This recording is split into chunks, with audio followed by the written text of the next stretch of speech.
تھا اس رات کی ایک نیکیاں جو ابوبکر صدیق نے اللہ کے نبی صلی اللہ علیہ وسلم کے ساتھ بدائی تھی گزاری تھی ان نیکیاں جو ہے وہ عمر کی نیکیوں سے بڑھ گئی. ایک جو ہے اللہ کے نبی صلی اللہ علیہ وسلم کے ساتھ حضرت علی کرم اللہ وجہہ جو ہے بستر پر آرام فرما رہے ہیں اور اللہ کے نبی صلی اللہ علیہ وسلم بھی آرام فرما ہے. تو جب رات کا آخری پہر ہوتا ہے تو حضرت علی رضی اللہ تعالیٰ کے کانوں میں کچھ گنگناہٹ گونجتی ہے, کچھ آواز گونجتی ہے.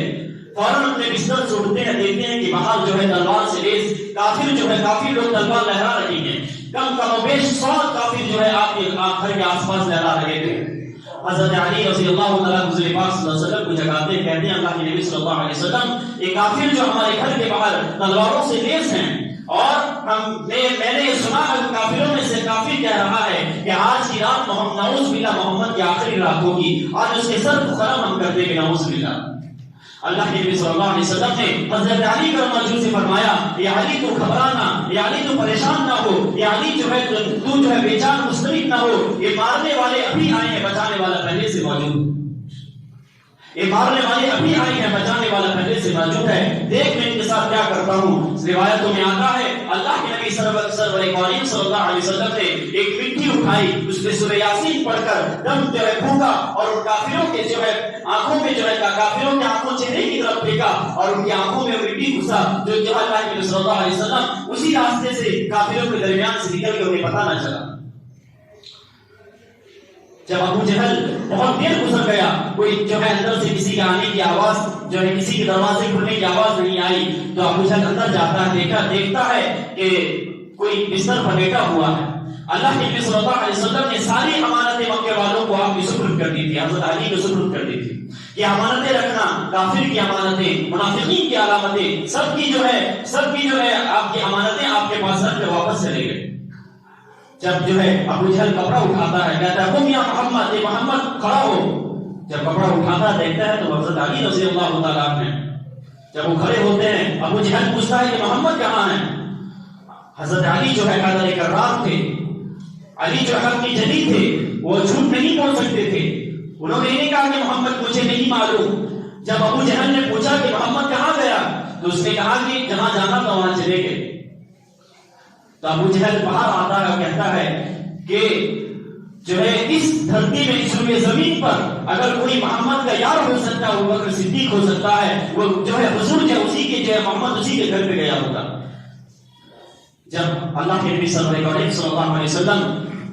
حضور جو ہے حضرت ابو بکر صدیق کے دروازے پر پہنچتے ہیں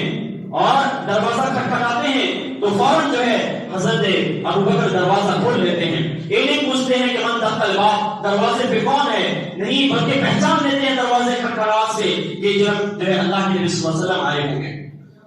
اللہ کے نبی صلی اللہ علیہ وسلم جب تک جو ہے دیکھتے ہیں کہ روشن چمکدار ستارہ میرے در پہ ہے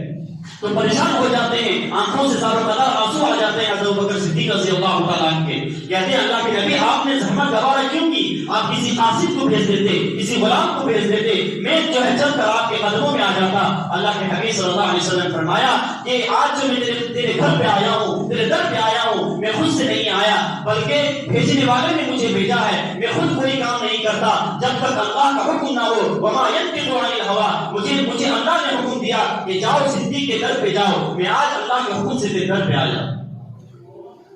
حضرت ابوبکر صدیق رضی اللہ عنہ سے اللہ کے حبیب حکم کریے کہاں چلنا ہے. اللہ کے نبی صلی اللہ علیہ وسلم چلیے ساتھ میں چلتے ہیں. راستے میں جو ہے آپ چل رہے ہوتے ہیں, جو ہے آپ جو ہجرت کے لیے روانہ ہوتے ہیں, راستے میں چل رہے ہیں. کبھی ابوبکر صدیق آپ کے آگے ہوتے ہیں, کبھی پیچھے ہوتے ہیں. اللہ کے حبیب پوچھتے ہیں یا ابوبکر کیا ماجرا ہے, کیوں آگے ہو جاتے ہو, کیوں پیچھے ہوتے ہو. حضرت ابوبکر کہتے ہیں کہ مجھے جب خوف ہوتا ہے کہ دشمن آگے سے جو ہے تیر کا وار کرنے والا ہے, دشمن آگے سے وار کرنے والا ہے, میں آگے ہو جاتا ہوں. جب مجھے خطرہ ہوتا ہے دشمن پیچھے سے وار کرنے والا ہے, میں آپ کے پیچھے ہو جاتا ہوں. اسی طرح چل رہے ہوتے ہیں غار ثور کے, جو ہے جب نیچے پہنچ رہے ہوتے ہیں تو اللہ کے حبیب صلی اللہ علیہ وسلم تو جب پیچھے مڑ کر دیکھتے ہیں ابوبکر صدیق کہ آپ کے جو ہے پاؤں مبارک سے خون نکلتا ہوتا ہے. ابوبکر صدیق کہتے ہیں اللہ کے حبیب ذرا ٹھہر جائیے, ذرا رک جائیے. اللہ کے حبیب کہتے ہیں دشمن ہمارے پیچھے ہے, اگر ہم ٹھہر جائیں گے تو دشمن ہمیں پکڑ لیں گے. حضرت ابوبکر صدیق کہتے ہیں اللہ کے حبیب اگر آپ نہیں ٹھہریں گے تو میری جان نکل جائے گی, جو ہے میری جان نکل جائے گی۔ اللہ کے حبیب کہتے ہیں کیا بات ہے، کیا وجہ ہے، کیوں کھڑنے کے لیے بول رہے ہو؟ ابو بکر رضی اللہ عنہ کہتے ہیں میں دیکھتا ہوں آپ کے پاؤں مبارک سے خون کا قطرہ نکل رہا ہے، آپ سوار پر سوار ہو جائیے۔ اللہ کے حبیب فرماتے ہیں ابو بکر سواری کہاں ہے؟ آگے پیچھے تو کوئی سواری نہیں ہے، ہم تو پیدل ہیں، سواری کہاں سے آئے گی؟ یہ تاریخ رات ہے، ہم جو ہے چل رہے ہیں، نہ آگے سواری، نہ پیچھے سواری، نہ سامنے سواری۔ ابو بکر کہتے ہیں سواری نہیں ہے تو کیا ہوا؟ آج ابو بکر کا قدر محمد کا سواری بن جائے۔ آپ کو لے کے روایتوں میں آتا ہے، آپ بہت سارے حاجی لوگ جاتے ہیں کہ کئی 3 یا 4 میل اوپر جو ہے غار ثور کا بہانہ ہے، لوگ جاتے ہیں پانی کی بوتل لے کر، پھر بھی تھک جاتے ہیں، لیکن اس کندھے پہ اٹھا کر ابو بکر صدیق رضی اللہ تعالیٰ نے نبوت کے بوجھ کو اٹھا کر جو ہے غار ثور کے دہانے پر پہنچتے ہیں۔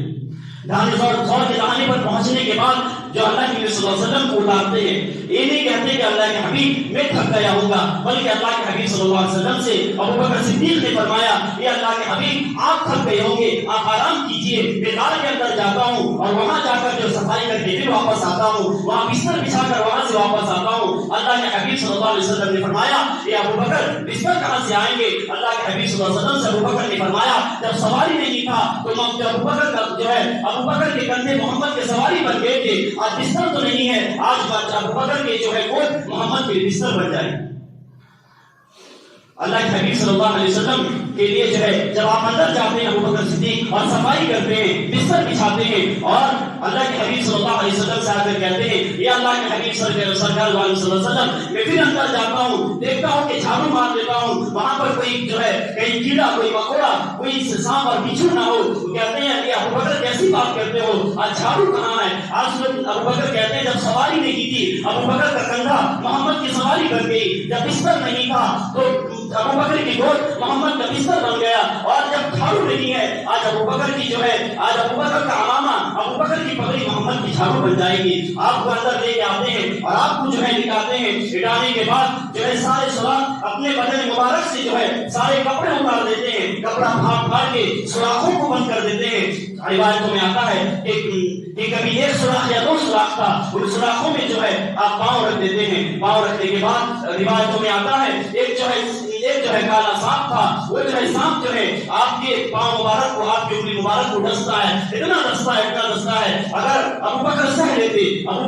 لیتے روایتوں میں آتا ہے کہ آپ اتنا سہے کہ آپ اس سانپ کے زہر جو ہے آپ کی پنڈلی میں آتی ہے، پنڈلی میں آ کر آپ کے پیٹ میں آتی ہے، آپ کے سر مبارک پر آتی ہے، جب آپ کے آنکھ پر آتی ہے تو پانی بن کر محمد صلی اللہ علیہ وسلم کے چہرے مبارک پر گرتی ہے، وہ زحا کے چہرے پر گرتی ہے، وہ لیل کے چہرے پر گرتی ہے۔ جب چہرے پر گرتی ہے محمد صلی اللہ علیہ وسلم، آپ اللہ کے حبیب جاگ جاتے ہیں، کہتے ہیں کیا ہوا ابو بکر، تیرے آنکھ سے آنسو کے قطرے کیوں ہیں؟ کہتے ہیں اللہ کے حبیب صلی اللہ علیہ وسلم ایک جو ہے ایک بچھو نے میرے جو ہے پاؤں کو ڈس لیا ہے۔ اللہ کے حبیب صلی اللہ علیہ وسلم کہتے ہیں ابو بکر پاؤں نہیں ڈھلتا۔ جب اللہ کے حبیب صلی اللہ علیہ وسلم جو ہے ابو بکر صدیق پاؤں لاتے ہیں تو اللہ کے حبیب صلی اللہ علیہ وسلم اپنا لعاب دہن نکال کر آپ کے پاؤں میں رکھتے ہیں تو فوراً آپ شفایاب ہو جاتے ہیں۔ ایسی قربانی دی ہے، ایسی قربانی دی کہ جو ہے تاریخ کی روایتوں میں ایسی قربانی دینے والا نہیں ملا۔ روایتوں میں آتا ہے کہ جب جنگ کا موقع ہوتا ہے، جب جنگ کا اعلان ہوتا ہے کہ لاؤ سامان لے کے آؤ، کون کتنا سامان لے کے آتا ہے؟ تو حضرت عمر رضی اللہ تعالیٰ جو ہے لے کے آتے ہیں، عثمان رضی اللہ تعالیٰ جو ہے سارا جو ہے اونٹ کے سامان کے جتنے خرچ ہونے کے اونٹ اور جتنے بھی سامان لے کے آتے ہیں۔ اللہ کے حبیب صلی اللہ علیہ وسلم اپنے جو ہے دامن پہ رکھتے کہتے ہیں اگر عثمان اس کے بعد کوئی بھی عمل نہ کرے اس پر جنت واجب ہے۔ اور اللہ کے حبیب صلی اللہ علیہ وسلم جو ہے اپنے ساتھی عمر رضی اللہ تعالیٰ عمر کہتے ہیں کہ آج میں جو ہے ابو بکر سے آگے بڑھ جاؤں گا، کیونکہ عمر کو پتا تھا کہ ابو بکر اس وقت غریب ہے، اس کے بعد اتنا مال نہیں ہے، اتنی دولت نہیں ہے کہ غریب ہے۔ آج میں عمر ابو بکر سے آگے بڑھ جاؤں گا، میں نے پوری زندگی کوشش کی ابو بکر سے نیکیوں میں آگے بڑھ جاؤں، لیکن میں کبھی آگے نہیں بڑھ سکا، لیکن آج موقع ہے۔ اللہ کے حبیب نے مال کی جو ہے اعلان کیا ہے، مال غنیمت کی اعلان کیا ہے، آج میں مال دے کر سب سے آگے بڑھ جاؤں گا، ابو بکر سے آگے بڑھ جاؤں گا۔ لیکن اللہ کے حبیب صلی اللہ علیہ وسلم مزاج شناس تھے، جب عمر سامان لے کے آتے ہیں، ابو بکر سامان لے کے آتے ہیں، اللہ کے حبیب جو ہے فوراً سوال کو پلٹ دیتے ہیں، پوچھتے ہیں عمر بتاؤ گھر میں کیا چھوڑ کر آئے ہو؟ ابو بکر عمر کہتے ہیں اللہ کے حبیب میں نے آدھا مال لے کر آیا ہے، آدھا مال چھوڑ کر آیا ہے۔ جب ابو بکر سے اللہ کے حبیب پوچھتے ہیں ابو بکر بتا تو کیا چھوڑ کر آیا ہے، اللہ کے حبیب سے فرماتے ہیں کہ اللہ کے حبیب سب کچھ لے کے آ گیا ہوں، بس اللہ اور اس کے رسول کو اپنے گھر چھوڑ کر آیا، اللہ اور اس کے رسول کو گھر چھوڑ کر آیا ہوں۔ روایتوں میں آتا ہے کہ جب رات گزر جاتی ہے، آپ کی جو ہے بیٹی حضرت آپ کی بیٹی جو ہے آپ لیٹے ہوئے ہیں، آپ لیٹے ہوئے کروٹ بدل رہے ہیں، آپ کی بیٹی آپ سے پوچھتی ہے اللہ یہ ابا جان آپ کیوں پریشان ہیں، آپ نے تو سب کچھ اللہ کے نبی کے لیے قربان کر دیا۔ اور انہوں نے کہا یہ میری بیٹی میں نے قیمتی کپڑا پہنا ہے اور اللہ کے رسول صلی اللہ علیہ وسلم نے جنگ کا اعلان کیا ہے اور ہمیں کچھ مال کی ضرورت ہے، میں گوارا نہیں کر سکتا کہ ابو بکر کے بدن پر اس قیمتی کوئی کپڑا ہو۔ فوراً صبح ہوتی ہے، کپڑا اتارتے ہیں اور ٹاٹ کا ایک کپڑا پہنتے ہیں اور اس ٹاٹ کے کپڑے میں ببول کا کانٹا لگاتے ہیں، بدن کے طور پر لگاتے ہیں اور اللہ کے حبیب صلی اللہ علیہ وسلم کے درد جو ہے آپ کے اللہ کے حبیب صلی اللہ علیہ وسلم کے گھر کی طرف روانہ ہوتے ہیں۔ آپ کے پہنچنے سے پہلے جبرائیل امین آ کے پہنچتے ہیں اور کہتے ہیں کہ ابو بکر آ رہا ہے، اس سے کہنا اللہ نے اسے سلام بھیجا ہے۔ اللہ کے حبیب صلی اللہ علیہ وسلم کے پاس جب پہنچتے ہیں ابو بکر صدیق رضی اللہ تعالیٰ اپنا کپڑے مبارک آپ کے سپرد کرتے ہیں، کہتے ہیں اللہ کے حبیب ایک کپڑا تھا جو آپ کے حوالے کرتا ہوں۔ اللہ کے حبیب صلی اللہ علیہ وسلم کہتے ہیں ابو بکر یہ کیا ہے، یہ تو تم نے درخت کا کپڑا پہن لیا ہے۔ اللہ کے حبیب صلی اللہ علیہ وسلم سے جبرائیل امین کہتے ہیں اللہ کے حبیب آپ آنکھ اٹھائیے، اللہ آسمان کو کھولتا ہے اور فرشتوں کا نظارہ کرتا ہے۔ جبرائیل کہتے ہیں یہ اللہ کے حبیب ابو بکر کے ٹاٹ کے کپڑے کو اللہ نے اتنا پسند کیا، فرشتوں سے کہا کہ ابو بکر نے جو کپڑا پہنا ہے آج سارے فرشتے اسی کپڑے کو پہن لیں۔ اللہ کے حبیب صلی اللہ علیہ وسلم کی ایسی قربانی تھی کہ اس دین کے لیے ایسی قربانی تھی۔ روایتوں میں آتا ہے کہ اللہ کے نبی صلی اللہ علیہ وسلم نے کہا یا ابو بکر اللہ تجھ سے پوچھ رہا ہے کہ تم اس حال میں اللہ سے راضی ہے یا نہ ہے۔ ابو بکر کہتے ہیں کہ میرے کپڑے کے ٹکڑے تو ہوئے ہیں، اگر میرے بدن کے ٹکڑے ہو جاتے میں اس حال میں بھی اللہ سے راضی رہتا۔ ایسی جانساری، ایسی وفا شعاری، ایسا جو ہے اللہ کے نبی صلی اللہ علیہ وسلم اس دین کے لیے انہوں نے قربانی پیش کی ہے۔ ہمیں اور آپ کو چاہیے اللہ کے نبی صلی اللہ علیہ وسلم کے ان صحابہ کرام کے نقش قدم پر چل کر جو ہے اپنا جان مال اور جتنی بھی چیزیں ہیں جب آواز لگے اس دین کے لیے اس میں قربان کرنے کے لیے تیار ہو، تاکہ ہم بھی اللہ کے نبی صلی اللہ علیہ وسلم کے ان صحابہ کرام کے نقش قدم پر چلنے والے بن جائیں۔ اللہ رب العزت مجھے آپ کو کہنے سے زیادہ عمل کرنے کی توفیق عطا فرمائے۔ ایک گزارش یہ تھی کہ جمعہ کا دن ہوتا ہے تو ہماری جو ہے مسجد میں ڈبے جو ہے لے کر آپ کے سامنے آتے ہیں۔ ادباً گزارش ہے، برا مت مانیے گا میرے بھائیوں، ہم ہفتے میں کتنا پیسہ ادھر ادھر خرچ کر دیتے ہیں، 10 روپیہ 20 روپیہ دینے میں ہمیں کیا خرچ ہے؟ اگر اتنے آدمی دے دیں گے کچھ اللہ کی گھر جب ادا ہو جائے گا تو کم از کم جب گھر سے چلا کرے تو کم از کم 20 روپیہ 10 روپیہ اس ڈبے میں ڈال دیا کر، 50 روپے ڈبے میں ڈال تاکہ وہ ڈبے جب تک قیامت کے دن جو ہے اعمال کی شکل میں کھلیں گے تو جو ہے آپ دیکھیں گے ان اعمال کے ترازو میں پیسے رکھے جائیں گے تو پھر آپ کو ہوش آئے گا کہ میں نے جو مسجد کے ڈبے میں پیسہ دیا تھا وہ میرے آج اعمال کے ترازو میں کام آ گئے۔ اسی لیے مجھے جو ہے آپ کو ادباً گزارش ہے کہ جب آپ جمعے میں آیا کریں کچھ پیسہ 10 ہفتے میں 100 روپیہ 200 روپیہ ایسے ہی خرچ کر دیتے ادھر ادھر، اسی لیے